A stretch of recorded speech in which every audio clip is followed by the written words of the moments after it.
विद्यार्थी मित्रांनो, या व्हिडिओमध्ये पाहूया आपण टीईटी पेपर 2021 यामध्ये गणित पेपर 2 ची 2 प्रश्न रद्द होणार आहेत। तर पेपर 1 मध्ये एक प्रश्नामध्ये दुरुस्ती होऊन फायनल आन्सर की आपल्याला मिळेल। तर कोणते प्रश्न रद्द होणार आहेत, कोणती दुरुस्ती होणार आहे, संपूर्ण स्पष्टीकरण सह आणि तुम्हाला स्पष्टीकरण दाखल करण्यासाठी हे उपयुक्त स्पष्टीकरण पाहूयात लगेच। विद्यार्थी मित्रांनो, या व्हिडिओमध्ये पाहूयात आपण शिक्षक पात्रता परीक्षा 2021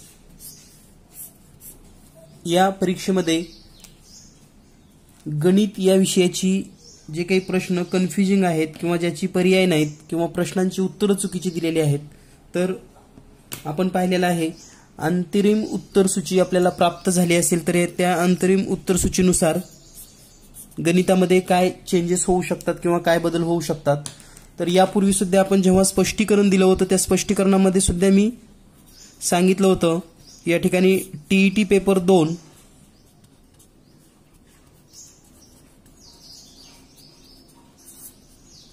दोन प्रश्नांची पर्याय उपलब्ध नाहीत, म्हणजे दोन प्रश्नांची पर्यायामध्ये दिलेले नाहीत, म्हणजे हे दोन प्रश्न रद्द होऊ शकतात, कॅन्सल होऊ शकतात। तर त्यासाठी आपल्याला 8 तारखेपर्यंतची मुदत दिली आहे। आपण ऑनलाईन आपली तक्रार करू शकता आणि ही तक्रार करण्यासाठी तुम्हाला जे स्पष्टीकरण हवं आहे किंवा म्हणजे स्पष्टीकरण काय आहे नेमकं, तर ते स्पष्टीकरण या ठिकाणी आपण देणार आहोत आणि तुम्ही त्याचा उपयोग करून नक्कीच या दोन प्रश्नाला आपण रद्द करू शकता। त्याचबरोबर टीईटी पेपर 1 चा जर विचार केला, टीईटी पेपर 1 तर यामध्ये गणिताचा एक पर्यायी उत्तर चुकीचं दिलेलं आहे, म्हणजे पर्यायात उत्तर आहे पण उत्तर पर्याय चुकलेला आहे, म्हणजे या ठिकाणी फक्त दुरुस्ती होऊ शकते। लक्षात घ्या, पेपर 1 मधील विद्यार्थ्यांना पुन्हा एकदा सांगतो, फक्त दुरुस्ती होईल, म्हणजे जेव्हा आपली फायनल आन्सर की येईल त्यामध्ये उत्तर दुरुस्त होऊन येईल, परंतु पेपर 2 साठी हे दोन प्रश्न रद्दच होणार आहेत हे लक्षात घ्या। म्हणजे दोन प्रश्न कॅन्सल होतील गणित विषयामध्ये। म्हणजे आत्ताच तुम्ही गृहीत धरा की तुमचा पेपर 148 गुणांपैकीच तुम्हाला मार्क द्यावे लागतील। आणखी इतर विषयाचं काय असेल तर आपण नक्कीच सर्च करू शकतात किंवा आपली तक्रार दाखल करू शकतात। तर ते नेमकं दोन प्रश्न कोणते आहेत हे आपण समजून घेऊयात। तर विद्यार्थी मित्रांनो, पेपर 2 साठी हा प्रश्न होता, पेपर 2 साठी हा प्रश्न रद्द होणार आहे, टीईटी पेपर 2। तर हा प्रश्न आपल्या पेपरमध्ये किती क्रमांकावर आहे हे चेक करा आणि या प्रश्नाचं नेमकं मिनिंग काय आहे पहा। 12 नैकरेषीय बिंदूतून जास्तीत जास्त किती त्रिकोण काढता येतात, म्हणजे त्रिकोणांची संख्या किती असणार आहे कोणतेही। आता पहा, याचा मिनिंग असा होतो की समजा एक वर्तुळ ड्रॉ केला आपण आणि वर्तुळावर जर 12 पॉइंट घेतले तर कोणतेही 3 पॉइंट जोडून किती त्रिकोण होतात। तर या प्रश्नाचं स्पष्टीकरण आपण दोन पद्धतीने पाहणार आहोत। एक म्हणजे बाय मेथड, तर आपल्याकडे टोटल पॉइंट आहेत 12, त्यापैकी आपल्याला 3 पॉइंट कोणतेही घेतल्यानंतर त्रिकोण जोडता येतो, म्हणजे आपण असं लिहू शकतो 12C3। तर या ठिकाणी सी म्हणजे कॉम्बिनेशन असा अर्थ आहे, लक्षात घ्या। 12 पैकी कोणतेही 3 बिंदू जोडून आपण हा ट्रायंगल काढू शकतो। तर या ठिकाणी जर आपण हे सोडवलं तर हे या पद्धतीने लिहावं लागतं 12 factorial upon 12 minus 3 factorial into 3 factorial. तर हे कॉम्बिनेशनचं सूत्रच आहे। जेव्हा तुम्ही स्पष्टीकरण देता, जे पेपर काढले त्यांना हे नक्कीच समजणार आहे, त्यामध्ये काही अडचण नाही। त्यानंतर पहा, आपल्याला या ठिकाणी असं लिहिता येतं, हे 12 कॉम्बिनेशन जे कॉम्बिनेशन आहे ते आपण असं लिहू शकतो 12 फॅक्टोरियलला आपल्याला असं लिहिता येईल पहा 12 इंटू 11 इंटू 10 इंटू 9 फॅक्टोरियल। म्हणजे आपल्याला हे 12 गुणिले 11 गुणिले 10 गुणिले असं उतरत्या क्रमाने 1 पर्यंत लिहायचं असतं, परंतु आपल्याला पुढे काही स्टेप महत्वाचे आहेत म्हणून आपण इथंच थांबवलेलं आहे। त्यानंतर 12 मधून 3 गेले म्हणजे हे झालं 9 फॅक्टोरियल गुणिले, आणि हे 3 फॅक्टोरियलचा अर्थ होतो 3 इंटू 2 इंटू 1। आता या जर स्टेपमध्ये पाहिलं तुम्ही तर अंशामध्ये 9 फॅक्टोरियल आहे, छेदामध्ये 9 फॅक्टोरियल आहे, हे कॅन्सल होईल। त्यानंतर 3 1 3, 3 चौक 12 बे एक बे, बे पंचे 10, म्हणजे या ठिकाणी अंशामध्ये फक्त आता 4, 11 आणि 5 शिल्लक राहिलेला आहे. छेदामध्ये फक्त 1 आहे म्हणून आपण वरच्याचा गुणाकार करूयात. तर या ठिकाणी हे 4 गुणिले 11 गुणिले 5, 4 पंचे 20 आणि 20 गुणिले 11. जर आपण हा गुणाकार केला तर हा गुणाकार येतो 11 दोन्ही 22 आणि हे 0, म्हणजे 220 त्रिकोण आपण या ठिकाणी काढू शकतो. म्हणजेच या ठिकाणी पर्यायाचा जर पाहिला आपण तर 210, 240, 180 आणि 132 असे पर्याय दिलेले आहेत. आणि पर्याय उत्तर सूचीमध्ये जे आलेले आहे आता अंतरिम उत्तर सूची त्यामध्ये पर्याय 1 दिलेला आहे, परंतु पर्याय 1 मध्ये 200 नाही. आणि उत्तर सूची पुन्हा दुरुस्ती करायची जरी म्हटलं तरी पर्यायामध्ये उत्तर नाही आणि म्हणून हा प्रश्न रद्द होणार आहे. तर त्यासाठी तुम्ही तक्रार करताना ही मेथड पद्धत आहे. आता बाय ट्रिक म्हणजे हा प्रश्न परीक्षेत आल्यानंतर सेकंदामध्ये कसा सोडवायचा ते पण तुम्हाला सांगणार आहे. बाय ट्रिक, तर बाय ट्रिक्स मध्ये आपण काय करतो, आपल्याकडे 12 पॉइंट आहेत म्हणून डायरेक्ट 12 गुणिले 11 गुणिले 10 असं लिहितो. आणि छेदामध्ये हे 3 वेळेस उत्तर घेतलंय म्हणून 1 गुणिले 2 गुणिले 3 याचाच मिनिंग इथं लक्षात घ्या, परंतु कमी वेळेमध्ये सुटावं म्हणून आपण हे लिहिलेलं आहे. पुन्हा या ठिकाणी 3 एक 3, 3 चौक 12, बे एक बे, बे पंचे 10, म्हणजे या ठिकाणी पण 4 गुणिले 11 गुणिले 5 आणि हा गुणाकार येतो 220. म्हणजे याचं अचूक उत्तर आहे 220. आणि म्हणून तुम्ही असं लिहू शकतात तुमच्या स्पष्टीकरणामध्ये देत असताना, पर्यायात उत्तर नाही. तर हा एक प्रश्न आपला सेकंड पेपरसाठी रद्द होणार आहे, हे लक्षात घ्या. यानंतर पाहूया आपण दुसरा कोणता प्रश्न आहे. यानंतर पुढील जो दुसरा प्रश्न आहे, x बरोबर वर्गमुळात 3, y बरोबर घनमुळात 6 आणि z बरोबर चौथ्या मुळामध्ये 7. म्हणजेच x is equal to square root 3, y is equal to cube root 6 आणि z is equal to fourth root 7. तर खालीलपैकी कोणते विधान सत्य आहे, which of the sentence is correct. तर पहा, हे सोडवत असताना याचा आपल्याला घातांक समान करून घेणं गरजेचं आहे. म्हणजे पहा, याची जर तुम्हाला मेथडनं स्पष्टीकरण द्यायचं असेल, कारण तुम्हाला त्या ठिकाणी स्पष्टीकरण द्यावं लागणार आहे. तुम्हाला जर याबद्दल काही तक्रार करायची असेल किंवा रद्द करायचं असेल तर पहा, स्पष्टीकरण देत असताना x बरोबर वर्गमुळात 3 सायमल्टेनियसली आपण हे सोडवून घेऊयात. y बरोबर घनमुळामध्ये 6 आणि z बरोबर चौथ्या मुळात म्हणजे फोर्थ रूट मध्ये 7. तर याला दुसऱ्या पद्धतीने जर लिहिलं तर आपण असं लिहू शकतो, x बरोबर 3 चा घातांक 1/2, कारण इथं 2 असतंच स्क्वेअर रूट असल्यामुळं.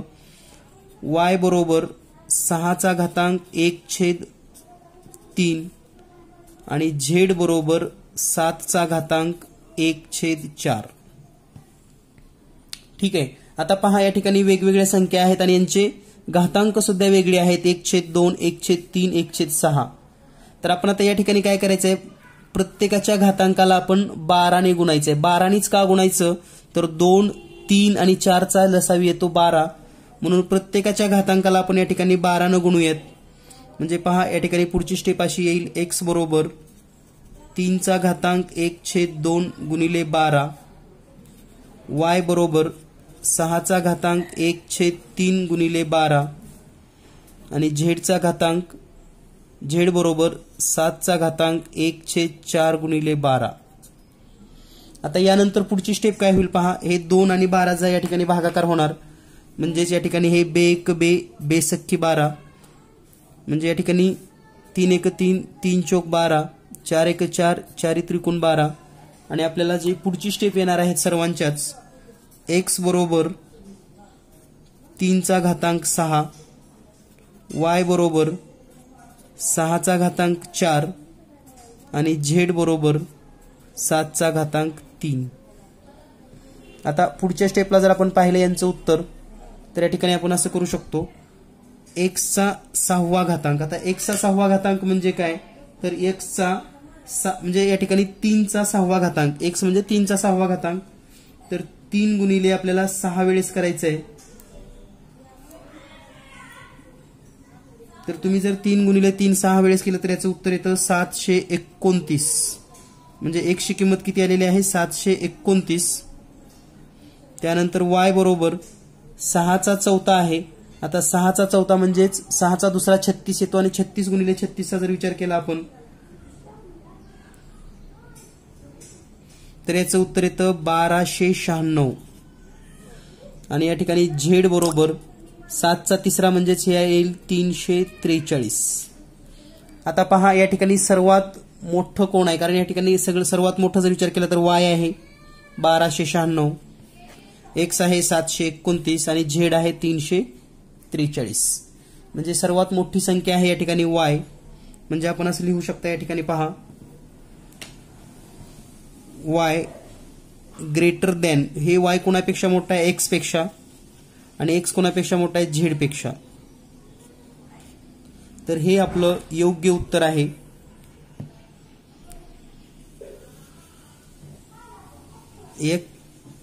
y x z. तर या ठिकाणी पहा आता y न सुरुवात होणार हा एकच पर्याय आहे पर्यायामध्ये आणि या ठिकाणी याचं उत्तर दिलंय त्यांनी पर्याय क्रमांक 1.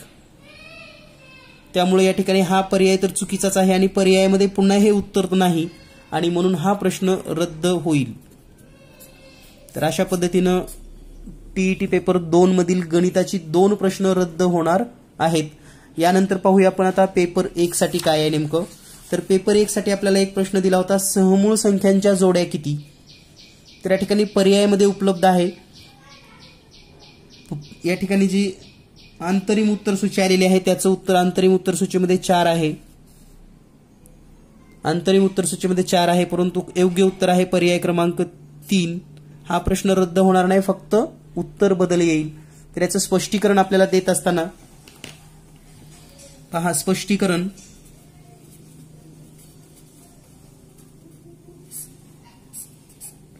या स्पष्टीकरणामध्ये तुम्ही असं लिहू शकतात, ज्या संख्येचे सामायिक अवयव फक्त 1 आणि एकच संख्या असते त्याला आपण सहमूळ संख्या असं म्हणतो. म्हणजेच ज्या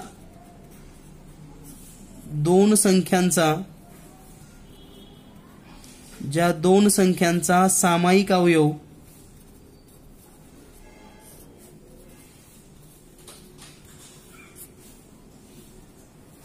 फक्त एक म्हणजे काय, एक हा एक असतो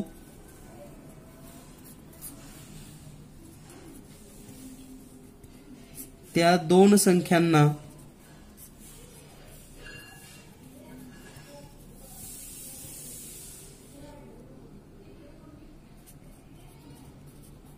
एकमेकींच्या सहमूळ संख्या असं म्हणतात.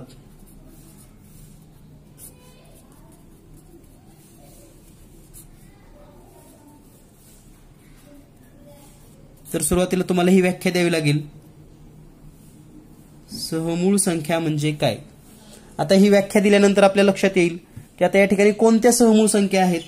मग पहा या ठिकाणी जर आपण पहिली जोडी पाहिली तर पहिल्या जोडीमध्ये काय आहे पहा, 9 व 49. या दोन्हीचा सामायिक अवयव किती आहे, सामायिक अवयव तर तो आहे फक्त एकच. म्हणजे ह्या दोन्हीही संख्येला 9 ला आणि 49 ला फक्त 1 ने भाग जातो, हे लक्षात घ्या. त्यानंतर 11 व 111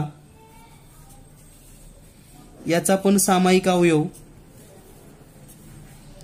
हा एकच आहे, कारण 11 आणि 111 हे फक्त एकच्याच पाड्यामध्ये येऊ शकतं.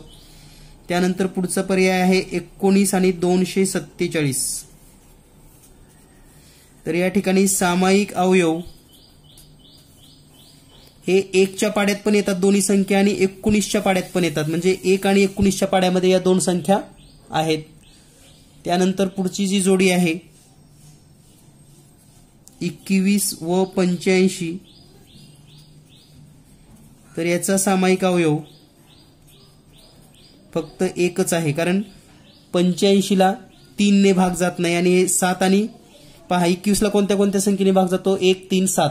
85ला 3 पण भाग जात नाही आणि 7 पण भाग जात नाही, म्हणजे सामायिक अवयव फक्त 1 आहे, लक्षात घ्या. आणि शेवटचा जो पर्याय आहे 12 व 33,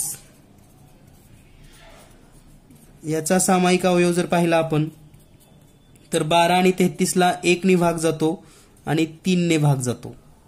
तर आपली व्याख्या काय सांगते या ठिकाणी पहा.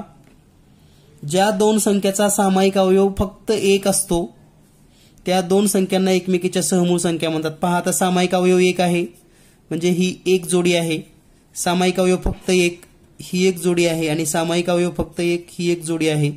तर अशा एकूण फक्त 3 जोड्या या ठिकाणी सहमूळ संख्येच्या आहेत, म्हणजे याचं उत्तर आहे 3. परंतु अंतरिम उत्तर सूचीमध्ये दिलेलं आहे 4, म्हणजे या प्रश्नाचं उत्तर 3 होऊन फक्त दुरुस्ती येऊ शकते, हा प्रश्न कॅन्सल होणार नाही. तर या पद्धतीनं तुम्ही तक्रार करू शकतात. 8 तारखेपर्यंतची मुदत आहे. लॉग इन करा आणि तुम्हीच तुमच्या ह्याच्यावरून ही तक्रार दाखल करू शकतात. भेटूया लवकरच पुढील नवनवीन माहितीसाठी. धन्यवाद. थँक्यू.